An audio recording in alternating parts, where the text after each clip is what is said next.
est-ce qu'il y a eu un moment, un appel concret qui a, enfin, un moment vraiment spécifique qui a précédé ce basculement-là? Mais c'est-à-dire, d'abord, il y avait la question d'assimiler ça. C'est-à-dire, qu'est-ce que c'est que ce truc? Qu'est-ce que ça veut dire? Est-ce qu'on peut vraiment s'abandonner à ça? Quel est le sens d'une histoire pareille? Et la difficulté, évidemment, c'est de ne pas pouvoir partager ça. Si je veux parler de l'océan de la conscience, ici ou là, aux autres étudiants et tout ça, ils me disent, et ta sœur, bon, ça veut dire quoi? Ça signifie quoi? Ils ne voient pas. Donc à partir de là, j'étais vraiment confronté à quoi faire avec ça. Et pendant des années, ça a été vraiment une histoire. Donc, de pouvoir trouver cet état facilement, même étudiant, je pouvais donc facilement aller là, en ressortir. Alors cette notion aussi, tu es dedans, tu es pas dedans. Donc il y a un moment, dans les débuts, c'est assez troublant, parce que étant dedans, il y a cette béatitude qui vient. Étant dehors, elle est perdue.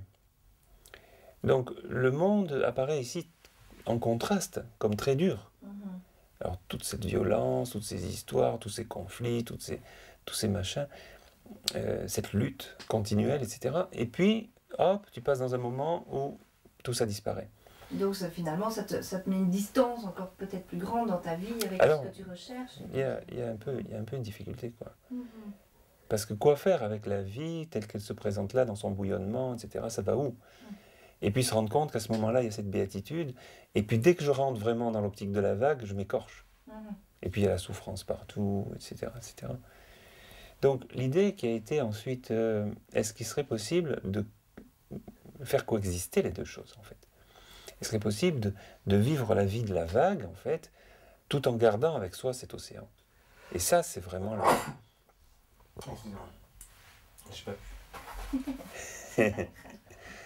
Le défi, c'était donc de pouvoir assimiler les deux expériences, de pouvoir les vivre ensemble. C'est-à-dire, est-ce qu'on pourrait vivre en même temps cette forme de béatitude intérieure, tout en vaquant à ses occupations, en fait? Et ça donnait quelque chose, un peu comme une réponse par rapport au sens. Parce qu'à ce moment-là, il y avait la notion très forte que si cette expérience intérieure n'est pas là, alors il y a perte de sens. Parce qu'il y a une notion quelque part d'absurde, quoi. On va se rendre compte qu'on se déploie dans un tas d'activités, mais pourquoi? Et toujours la question, mais ça sert à quoi? Ne serait-ce que cette notion d'impermanence. Tu construis quelque chose, tu appelles le dos tourné, c'est par terre. Tu vois, c'est ces choses qui échappent tout le temps. À peine on rentre dans une expérience qu'elle s'en va, même si c'est une expérience intérieure, même si c'est une expérience agréable, ce qui est certain, absolument certain, et la vie nous l'enseigne à chaque instant, c'est que ça va disparaître, quoi. Donc il n'y a rien que je puisse vraiment tenir comme un absolu, comme quelque chose qui pourrait être stable, quoi. Tout est fluctuant tout le temps, tout le temps et tout le temps. Donc à partir de là, on a comme l'impression de vivre sur un champ de mort. Sur un champ de mort, parce que dans une disparition continuelle, à peine tu saisis quelque chose que ça s'en va. Et plus tu veux le saisir, et plus ça s'en va, et là-dedans, la souffrance. Donc il y a quelque chose qui colle pas, quoi, hein. Par contre, dans cet autre espace, alors tout est plein. Alors si je bascule sur cette autre rive, si je bascule dans cet autre espace, tout est plein, le temps ne passe pas, il n'y a pas cette notion du temps qui passe, il n'y a pas la notion d'une chose qui arrive et puis qui s'en va, et il y a une notion de vivre là dans une plénitude absolue. Alors, ça signifie quoi le reste? Il y a une grosse interrogation. Et pour ça, je crois quelque part que la personne qui ne goûte pas un petit peu au moins cette dimension de la profondeur, c'est-à-dire cette dimension spirituelle, elle va angoisser tout le temps, quoi. Elle est obligée d'angoisser tout le temps. Il va y avoir en tout cas un fond dans sa vie ou un climat en général de peur. Parce que qu'est-ce qui va m'arriver, etc. Tout peut, etc. Tout peut être menacé, hein. Aucune possession n'est stable. Je m'en vais de chez moi, on a pu me voler quelque chose. Je vais en voiture, je peux avoir un accident, etc. Donc tout devient très difficile, en fait. Mais quand on a cette expérience-là, il y a aussi l'angoisse justement de... Enfin, tant qu'on n'a pas fait le chemin spirituel où cet état peut nous accompagner continuellement, il y a l'angoisse de se dire, bon ben voilà, il y a ça, et puis il y a l'autre vie, et c'est comme si c'était deux choses séparées. Tout à fait. Alors il y a là une sorte d'inconfort. Ouais.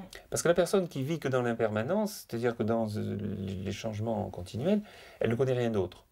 Donc il y a une sorte de confort qui s'installe. dans le fait de tout perdre, de souffrir, etc. Du coup, on arrive à des notions de dolorisme, c'est-à-dire à cultiver la souffrance pour la souffrance, parce que on se rend compte que cette souffrance est tellement inhérente à la vie elle-même. Mais c'est là qu'on fait une erreur, parce qu'on n'a pas vu ce qui était dessous. On n'a pas vu ce qui était le fond de l'être, et qu'il y a un espace en nous qui peut échapper à tout ça. Mais résultat, la personne est assez confortable. La personne qui est arrivée au but, c'est-à-dire qui est arrivée vraiment à stabiliser cet état, elle ne souffre plus non plus, puisqu'elle est tout le temps dedans, mais entre les deux, mon cœur balance, quoi. Donc entre les deux, il y a un petit peu de problème, parce que ça veut dire à des moments c'est là, puis ça s'en va.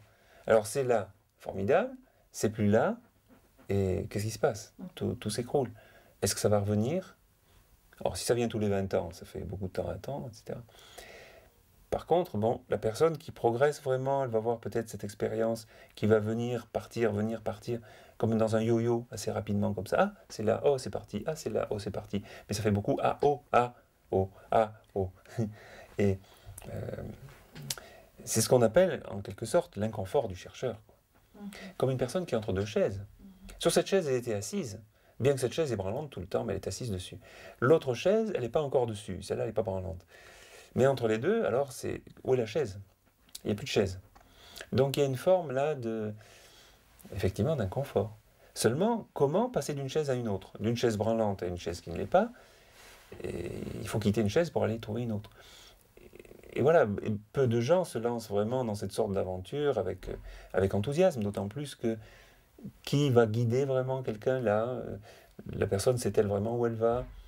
Quels sont les enjeux de cette affaire?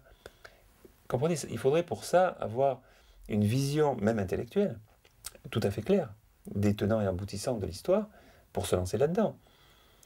Certes, il s'agit d'expérience, mais il s'agit aussi, pour se lancer dans une expérience, d'en comprendre le sens. Parce que, à quoi ça sert? Est-ce qu'il y a vraiment un sens, quoi? Et quand on voit, par exemple, si on lit les évangiles, il est parlé de ça, mais pas tellement, je veux dire, dans l'expérience. Enfin, je sais pas, hein. Quand on lit ça, moi, je n'ai pas tellement rencontré qu'il fallait faire un chemin spirituel tellement... On parle plus de la relation avec les autres, quoi, peut-être. Tandis que là, ça semble très aussi individuel, et on se demande, mais quel est l'espace pour les autres aussi là-dedans, dans cette recherche? Tout à fait. Si on prend le premier point, donc dans l'Évangile, c'est comme s'il y avait des bribes de ça. C'est comme s'il y avait un écho de ça, que d'ailleurs peu ont vu, parce que cet écho est tellement fugace. Par exemple, quand le Christ parle du royaume, il va donner des paraboles sur le royaume, mais il ne dit pas forcément comment y aller non plus. Par contre, il va mentionner ça, il va clairement parler de ça. Mais finalement, dans les interprétations qu'on va faire, comme on ne voit pas de quoi il s'agit, alors le royaume, c'est un monde, autre monde, c'est le monde de l'au-delà, c'est le monde d'après la mort. Et là, c'est un contresens, mais magistral, sur lequel, dans les siècles, on s'est enlisé, quoi. C'est-à-dire qu'on pense vraiment que le royaume, c'est la vie après la mort. Mais là, il ne s'agit pas du tout de ça. Comme vous voyez dans l'expérience qui a été décrite ici, c'est la vie dans la vie. C'est même la vie avec un grand V dans l'existence, on pourrait dire. Et c'est ça qu'il faut trouver. Mais l'Évangile ne donne pas forcément la recette, mais pointe du doigt ce qu'il en est. Et en fait, pour la plupart des gens, ils l'ont manqué, absolument manqué. Et donc, on est resté sur une notion, effectivement, qui est très branchée sur le service des autres, qui a tout à fait sa valeur, d'ailleurs. Mais je crois que si cette dimension, qu'on pourrait appeler ici transcendante, n'est pas vécue quelque part, alors on va tomber dans une forme d'humanisme assez horizontale, quoi. On manque une dimension, à mon avis, y compris dans le christianisme, qui est d'ailleurs symbolisée par la croix, hein. Dans la croix, il y a bien cette horizontale, c'est-à-dire se répandre dans l'action, mais il y a la verticalité. La verticalité, la croix, l'horizontale n'a de sens que par rapport à un axe qui est vertical. Et cet axe vertical doit nous mettre en relation avec nous-mêmes, c'est-à-dire avec notre source. Et ça, c'est bien mentionné dans l'Évangile. Alors, est-ce que le Christ en a parlé ou pas? Mais il faut quand même voir que les évangélistes, ils nous donnent des choses qui peuvent tenir en une après-midi, et lui, il a parlé pendant 3 ans. Alors, qu'est-ce qu'il a dit en dehors de cet après-midi-là, où on a pu raconter quelques bribes de ses enseignements? On n'en sait strictement rien, et il est bien à supposer qu'il n'a pas répété toujours la même chose, et qu'il a donné certainement beaucoup de choses qui sont inconnues. Donc, c'est comme si on devait les retrouver maintenant. Ce qui m'a fasciné d'ailleurs dans l'Orient, c'est que toutes ces choses sont très développées.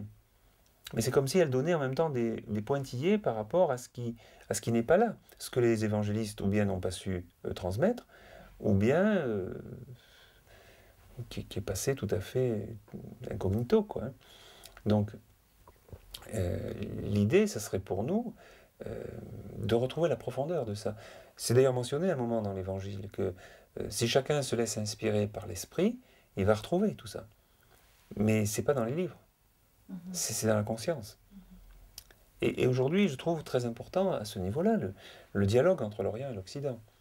Parce qu'on va arriver ici à boucher les trous, à voir que les grands chercheurs orientaux vont peut-être permettre de comprendre ce qui était dit d'une façon extrêmement concise et presque laconique dans les évangiles, par exemple.